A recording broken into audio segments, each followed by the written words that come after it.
ever have one of those shows you just don't like but continue watching it anyway, thinking the show has some potential even if it's not there?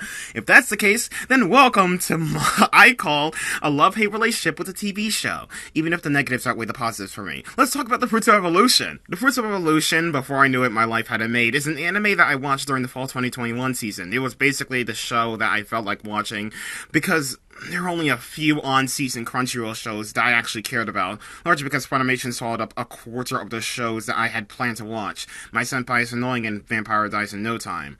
There were a few other shows, but those luckily got onto Crunchyroll or released on both. This always seems to happen with shows I'm interested about, just hoping that they'll appear on a service and either being disappointed or being proud. But the fall 2021 and winter 2022 seasons, I've felt it the hardest. With the 2021 season for fall, having 6 shows, half appeared exclusively or on multi-platform through Funimation, leaving me with just 4 shows. 2 of them aired before the season started, 2 were shorts, and 1 was terrible.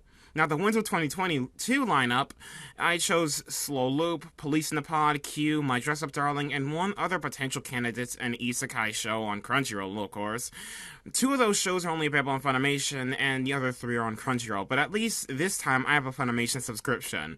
Now, because half of my list wasn't on the platform I used, I had to rely on those shows that I considered tolerable, like Kaganado and Twawa on Monday, both which were alright, they were serviceable, even if you could watch the entire thing in an hour or less. But then we get to this show, and I really miss Manami-K from these people. The Fruits of Evolution was actually a collaborative project done by both Feel and Children's Playground Entertainment, known for Manami-K, one of my favorite anime of all time, and this score should tell you about the And while I never really cared about animation styles, I honestly see Feel behind the animation a bit more than something done by Children's Playground, especially with these character designs mimicking something like Remake Our Life, which was also done by Feel. I actually went into this show with some high expectations, largely because Feel, a more rare and obscure studio, was behind at least part of this show, and I really had no incentive to believe that they would screw it up, considering I really liked how they handled the 4th season of Manami-K, although I do prefer the first season. Even if I had to go back to the show nowadays, I may talk about my feelings about Manami-K in a later episode, but for now I was kind of expecting some quality from this. What I ended up getting was a TV show with some very unfunny jokes, overused cliches, and even moments where I literally screamed at my television while watching because some of the decisions made. The first episode of the show alone is enough of an explanation as to show how my problems surface as it shows some of my problems in action. Here, let me explain. Theater time. The first episode of this show basically starts off with our main character, Seiichi, basically being bullied because of his own weight, with the show poking fun at itself for something like this with constant jokes at the character's weight.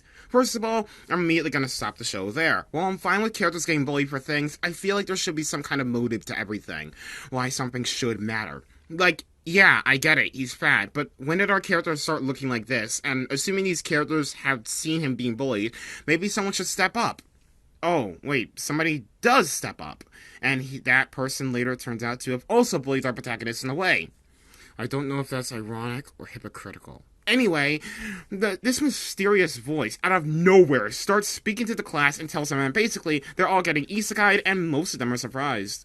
They're told to pair up with people, and of course, our main character is the only one who doesn't have a partner. Again, the show makes fun of him for his appearance and lack of friends this guy has, and he's isekai'd in an area far away from the rest. Look, even though the show and everything people are saying in the show are true about his weight, I still find it odd how the show is so persistent about it, and basically has given me no information about this character other than the fact that he's fat. Oh, and I guess he's a high schooler? What does that add to the story? The second isekai is isekai'd. I said the thing I didn't want to say! The second Seiichi is isekai is the second I stopped caring about him as a high schooler, because he doesn't go to school anymore. The show then continues to make fun of our character for being, say it with me, fat, by giving him the characteristics of barely human. Either way, he eventually realizes that he's lost and separated from everybody else. Now, while it does show one person caring about his identity later on in that small pack of a group, they don't do anything to try and even find the guy. They just say, he's lost. Hope he's okay. And then move on. It's never referenced until like the 12th episode when a girl asks where a man named Seiichi is. It's at this point where the TV show now splits into two segments. We have Seiichi's story, where we have to follow him and his misadventures, and the story centers around these high school students stopping the Demon King. And for a few episodes, the Demon King plot is mentioned, but it's only like 10 to 12% of the entire episode's runtime, and maybe even less, since Seiichi just takes up the rest. Now, how does Seiichi go from this to this? Well, he finds a bunch of monkeys and food because he's hungry. He scares them off the monkeys, but not before getting his ass handed to them. Then he discovers this food named the Fruits of Evolution, basically named after the show you're watching. Without thinking and without even checking to see if it's poisonous, he eats the fruits, and over time, the fruit basically breaks bones and transforms our character. Oh, and we get to hear every scream, every yell, and every bone snap to emphasize how much pain he's experiencing. Once he eats that fruit, he realizes that his appearance changes as well, and freaks out over it, before just accepting it and moving on. He finds more of these fruits, eats them all, and there we go. Most of our transformation is complete. Here's a gorilla that talks to Seiichi, and he wishes to fight. Well, they did it. They ripped off Curious George, also known as Sadia. She tries to attack Seiichi, but he avoids it all, and that actually impresses her because no one was ever able to do something like that. Why is this the one person that you're impressed by? There was really no one else that you were impressed by when they dodged your moves? After Seiichi attacks and misses a few other things in a short amount of time, I guess Seiichi's kidnapped and Sadia claims she will marry him. She will not.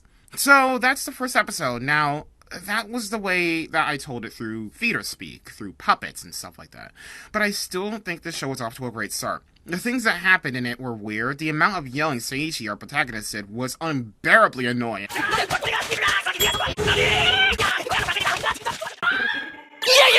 冒頭に登場した美女も出ないままここで続くのどうするどうなる俺の異世界大 And there was no motive as to why many things in the show happened. Like, why did the monkeys have the Fruits of Evolution? Why was Seiichi the only one picked on? He isn't the only fat, disgusting person in school, right? Lastly, if those students cared enough to mention Seiichi and claim that he's separated from the group, why wouldn't any of them bother enough to go look for him? I know they have to prioritize the Demon King, but not a single person complained about how there's a missing student and just went along with it? Not off to a great start, and we really don't have to keep going as the show progresses. But I will. One thing that I find annoying about this show, from episodes 2 onwards up to episode 10, this show uses the exact same introduction of the character and showing what basically happened in the first episode. I could understand showing this for the second and even slightly justifying his appearance in the third episode, but any other episode, it's unnecessary. And while they do eventually change up the video, the audio of Seiichi introducing himself is still the same as any other episode. So the same problem arises. Who has the mindset of, I'm not going to watch the first episode, but I want to know what happens in the first episode? At that point, you might as well just watch the first episode. So, Seiichi is taken to this place by Sadia, who talks a little bit about the title of the show, and speaks about how she wanted to use them as well, and would attack anyone planning on using them. Seiichi is concerned, but I gotta ask, why would it be very difficult? Seiichi was easily able to find the fruits. Oh boy, I screwed up, and here's where I fix it. Also, she later becomes a human in the show, so you don't need the fruits, but apparently she wants them. Oh boy. Seiichi tries to escape, but falls into some dungeon thing or whatever. He explores it a little bit and comes across the not Demon King. His rank says he's terrible, but he evolves and becomes unbeatable. That's where the monkey comes in and sacrifices himself for Seiichi, who, out of nowhere, feels sympathetic because the monkey saved his life, even though there was no motive as to why Sadia cared about this man in the first place, other than his ability to dodge attacks. And if that was the only reason, Jesus Christ, that was a horrible reason. So now it's time to talk about my least favorite part of the show. Well, besides that. You see, because we saw Seiichi kill the Not Demon King! already, there's no reason for the second storyline to be mentioned, because it's basically telling us things we already knew, and stuff we no longer care about, because the bad guy is already dead. But apparently the second storyline will not only be mentioned, even though it will be no longer needed, it will also be there, wasting your runtime, and wasting our time. Also notice how I'm saying not Demon King, largely because he's not the Demon King. Apparently, he's some other Again, another issue that I'm going to be bringing up. That slash on Sadia not only didn't kill her, but because of how unfortunately sympathetic our main character is, he somehow is able to bring that woman back to life, and her appearance now is incredibly useless considering that she rarely fights with Seiichi, and only serves as the damsel in distress, but this time when the damsel isn't in distress. Either way, he levels up, both of them get new clothes, an annoying mascot that rivals Pastel Memories since there was a picture, talks for a bit, but thank God he doesn't appear often in the show. And they look for a town. I cared even less about this episode than when I did with the first one. The only things I noted were the death of a plotline, and Sadia became useless throughout the show. What a great second episode! So on to the next episode. Seiichi and Sadia enter a city close by and look for some guilds, even though they are warned not to for whatever reason. No reason is given, they just shouldn't join a guild.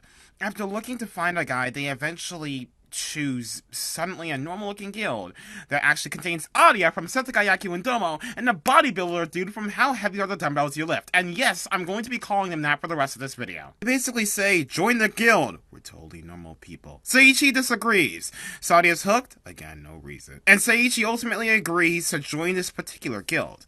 Anyway, after a few hours or even minutes of joining the guild, someone randomly shows up and wants to have a talk with Seiichi. They go outside, and it almost seems like they wanted to bully him or something, but he's hot, so I guess they really won't do anything. They try to and the tsundere trope character Artoria, who clearly has the personality and speech and mannerisms of I'm a tsundere character, fall for me. They greet each other and Artoria takes Seiichi out to explore. Seiichi does a thing, a building crashes down on him, and Artoria is upset because something about her past or whatever. She then finds Seiichi alive and gives him a stern talking for doing something without thinking and cries about it. He understands, I guess, and they both head back. It's better than the second episode, but not by much. Though the inclusion of Artoria kinda left me feeling like this show's characters may actually include some tolerable things in it. I was wrong, but a good assumption anyway. Next episode, Seiichi and Sadia go out and search for some herbs with Artoria. Sadia is the only one that is able to find them, and Seiichi finds nothing until he spots a few annoying enemies, who gets less screen time than the Demon King. However, they don't last too long, but they do fake out when they think they killed Seiichi. And he's just freaking us alive! Thanks to a skill that they tell the enemy for some reason. I don't get that. Why tell the enemy your abilities that you have? That only encourages them to try and get better and find a counterattack that... damn piece of shit! Again, I just don't get that. Why tell the enemy abilities that you have? That only encourages them to try and get better and find a counterattack to that move. It's like admitting, I'm the killer all along, in a show like Talentless Nana. He's given the herbs anyway, even though he couldn't find them on his own, and this feels totally undeserved. He did nothing to warrant him getting these herbs, but he's given them anyway because Artoria is being jealous. I thought the entire point was for him to figure out on his own. Anyway, we meet the non-antagonist, but she acts like one who complains about how her henchman failed, which leads me to ask, why didn't you do this on your own, and whips her own enemies. Great villain. Griffith from Berserk, sit down, we gotta whip her. Now, we have a hunting mission. Kill 10 Rimarus and that's it. And, of course, it's not as easy to kill an actual Rimaru, if you think about it. Sadia also explains what her weapon is. Essentially, she could use her fist to fight, and she could use them as proven by episode 11. But instead, she uses her puny arms and doesn't use her gorilla arms because why? Because she hasn't learned that technique? If that's the case, why hasn't she tried to learn it? You know, the more I keep asking questions to this show, the more I realize I will not get answers. But I will get one of my own answers, which is, will someone purposely place a trap down and then Artoria steps on it accidentally, and instead of leaving to find help, Sadia and Seiichi follow her as they all get teleported somewhere? Yep! That's exactly what happens! They all get teleported into a dungeon, and someone does a thing by mistake that results in Seiichi, Seiria, and Artoria being separated, with Sadia and Seiichi staying together. What I forgot to mention is in the show itself, the walls take little time to close. You could have easily slipped above with enough time, but no, scream the name of the person you could go after rather than getting actual work done. Seiichi, like an idiot, embarrassingly tries to hit stone, and it goes about as well as you expect. He hurt his hand in the process. Oh, and they were given a rock? that doesn't actually help them with anything. It acts as a means to slow down the story by ramming into a wall, which, may I remind you, they could have easily gone over. Sadia, oblivious like the audience, claims there's an open path behind them. No shit, Sherlock. There was a path over there to begin with. Most of the audience probably saw it, especially considering how Artoria has a similar path in that area. Don't point it out like nobody knew about it.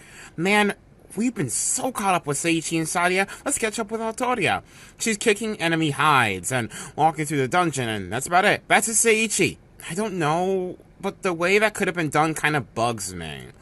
She's on screen for like a few seconds and we're back to Seiichi. It feels pointless in my opinion to do something like that. Seiichi and Sadia get lost for like a few seconds. I'm tired of Seiichi screaming, and it's sad when Sadia finds something more easily than Seiichi. A treasure chest that's a fake and has to be defeated. It's defeated effortlessly, and we get a book and... Oh, it's so sad. The treasure chest got locked up because it was outdated and replaced by... It's kind of like strategy guides, demo discs, and manuals being outdated by the thing that I can type Mizuno's name into. Don't feel bad for it. If you had to choose between opening up a treasure chest every time you enter a dungeon or using Amazon, you'd probably choose Amazon without me even having to ask you the question. Back to Artoria, she comes across a big bad breathing fire dragon, but before that it's time to use the rock for absolutely no reason because it doesn't do anything helpful again to the point where one character had to point it out.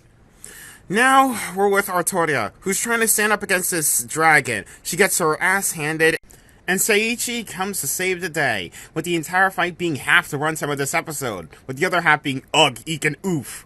Artoria apologizes for nothing, with her luck being absolutely crappy, about -2 million, which doesn't make any sense in my eyes, but whatever. Which also gave Artoria the nickname of the Wearer of Calamity. That's sad, but they help her through it. Aitoyana, a person that I never mentioned before, I apologize, asked Seiichi if she could get closer with Artoria, even if it was just a little. And it was at this point where I chose to watch a Call of the Wild episode while editing this. Here's some video footage to prove it next episode. Machio comes out, and Machio's all over the TV show with some stupid bodybuilding joke. Then Aria comes out, and it seems serious until she makes another unfunny, annoying gesture, making another unfunny, annoying joke that isn't even funny, and is absolutely unfunny and annoying. Either way, we have another thing to deal with, the hero summoning, which may have something to do with finding Seiichi's classmates. Cool, but it also reveals who are... Jesus, how many antagonists are in this show? Okay, cool, we have another antagonist. We had an antagonist revealed earlier in the TV show. They died. That guy's not the Demon King. What? How many antagonists are in this damn show? His henchman tells him a lot of useful details surrounding our heroes and basically information we already knew about being told by villain number 2. In addition, we get some of these. What are they? Enslavement bracelets. They'll come in handy later, so remember these. Either way, what's a supervillain without an evil laugh? Knew it. Meanwhile, Seiichi is reading some books, and at the mere thought of opening the pages, he apparently learns information from them. And by that, I mean he's learning new skills as he's reading. In this world, I don't understand how he's the only one who could easily do this. Why is it that Seiichi could get all these abilities without even trying? And I say that because the show hasn't given me an ultimate reason as to how he's able to do most of the things that it shows. Not to mention, by the end of reading all of these books, he has all the magic spells, like poof, and they are all the highest ranks? That's just stupid lucky. I know some of these Isekai shows portray the main character as this unkillable beast, but at this point, it's almost like he has to just simply say something, and it'll come to him. Regardless, Seiichi catches something with his nose and walks towards it, and suddenly out of nowhere, this show has a scene from Restaurant to Another World, which was actually in the lineup for this season. When I watched this show initially, that was the first thing that came to mind when I saw this scene. But no, this isn't a Restaurant to Another World, not even close. But we have two people, a bartender and his customer, in a little cafe. I'm gonna butcher this hard.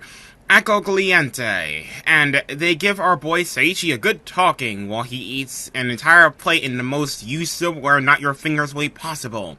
We also get some important exposition about a few things. Firstly, Seiichi did something that he shouldn't. He placed a ring on Artoria's finger, signifying with her left finger, showing eternal love, even though he never claimed it was a symbol of that in any way whatsoever. And he tries to kid his way out of it. Well, he doesn't. If he tries to get his way out of it, or considering it being a joke, he could possibly be executed or castrated. That's literally what they say in the show, and my god, my life must absolutely be rough for these people in this world, especially for people who have to deal with abusive spouses and brides.